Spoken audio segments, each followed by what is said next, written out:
as a Christian, you have barred yourself from being Christ. You've cut yourself off from being Christ. You become a follower. See, you start to follow Christ because you're instructed to. You're instructed to follow Christ. And a follower is an imitator. You try to do things by what the church says or what the religious says. You cannot follow religion and have the Christ born within you.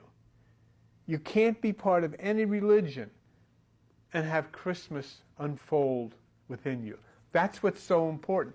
And it's so difficult because everybody's part of a religion, and then you realize, well, the Christ consciousness is not existing in this world, and that's why there was so much violence and sickness and hate.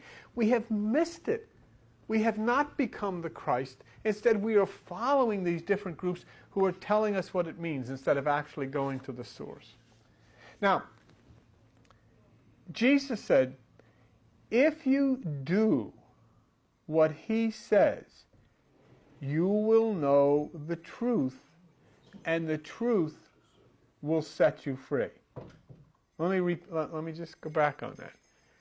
Jesus said, if you do what he says, you will know the truth, and the truth will set you free. Then what's the question about?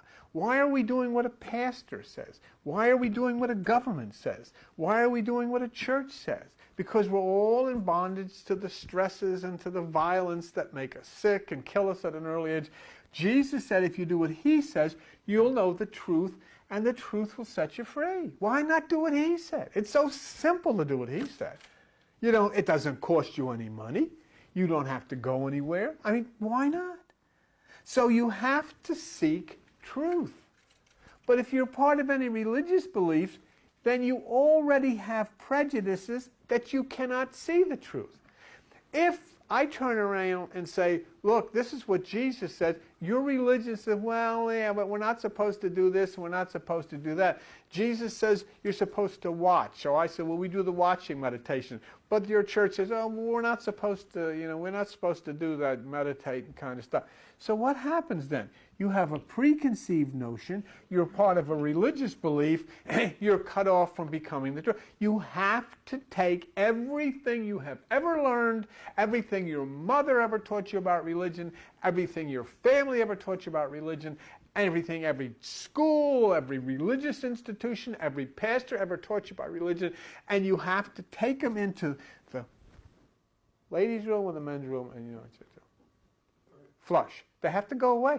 You have to actually unload everything, and then you come with virgin, pure consciousness, prepared to give birth to the Christ child inside of you.